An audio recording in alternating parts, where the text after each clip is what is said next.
The Elk Grove City Council recently adopted a healthy, balanced budget for the current fiscal year.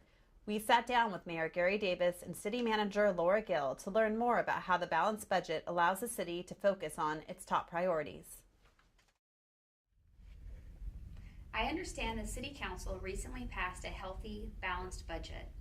Can you tell me a little more about the budget and what you'll be focusing on this year? Sure. Yeah, in 13 years of cityhood, we've balanced the budget each year, and this year is no exception. So our budget is balanced, it's fiscally responsible, and it's really built around the foundational focus of our city's priorities, which are job growth, economic development, public safety, and also laying the foundation for sort of building Elk Grove up as a cultural, entertainment, arts, education, and athletic destination.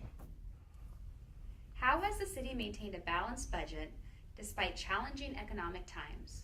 Well, plain and simply, we just haven't spent more than we've had, right? So, but that's an easier concept to say than do. But we've been fortunate that we have hardworking city staff. Everybody watches every penny that is spent, and we make sure that we're not spending any resources that are not consistent with our city's priorities.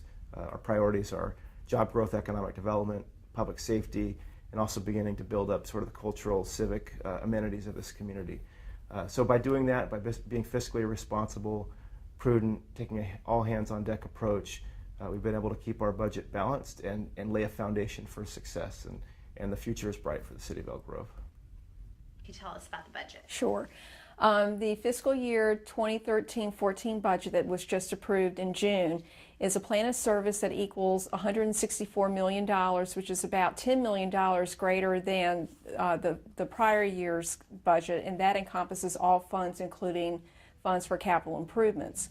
When you look at the general fund, which is basically the council's discretionary funding, where most of everyday city services come from, that budget was approved at a level of $54.8 million, which is $3 million more than the prior year.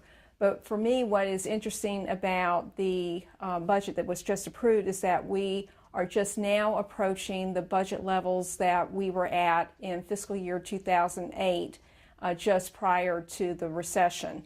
And so we are now coming back to the level of spending that we had just before the recession occurred. Does it feel like that the economy is picking up, and does the budget reflect an upswing in the economy? The economy is definitely picking up. Our retail sector is growing. We've had a number of new retail establishments, national chains come into Elk Grove, and that is certainly influencing our sales tax numbers.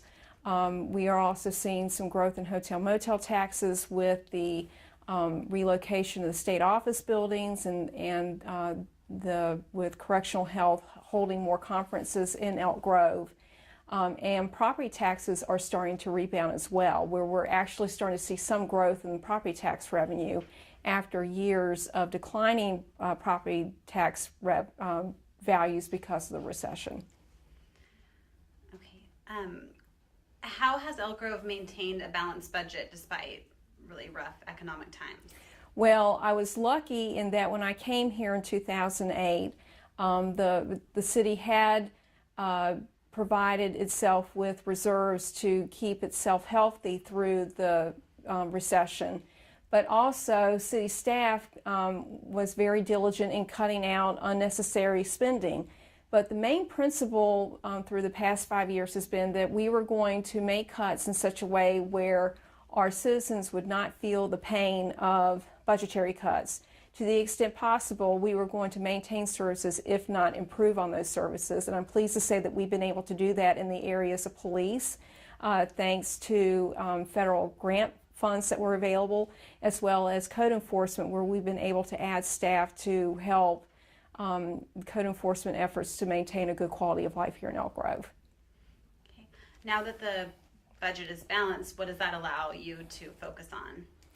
We have a very big focus on economic development here in Elk Grove.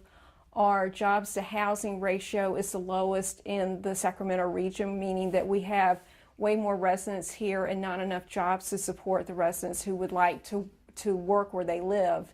And so we will be spending quite a bit of effort in trying to lure businesses to Elk Grove as well as growing the businesses that are already here.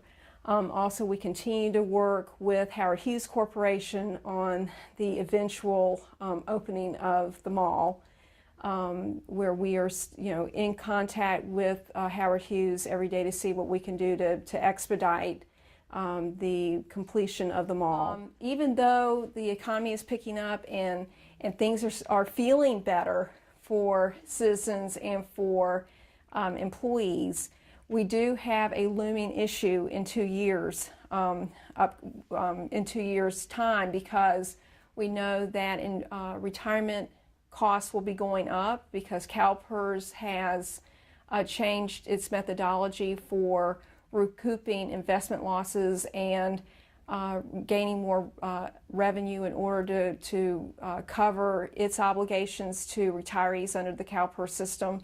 So that we know that we will be facing at least a 50% increase in retirement costs beginning in fiscal 16-17. And so while we are feeling very positive about where we are financially, we know that we have a cloud in the horizon, and we have to do what we can to be proactive to solve that problem before it arrives here in 2 years. And the budget also included a 5-year capital improvements plan. What can you talk about some of the programs that will be funded?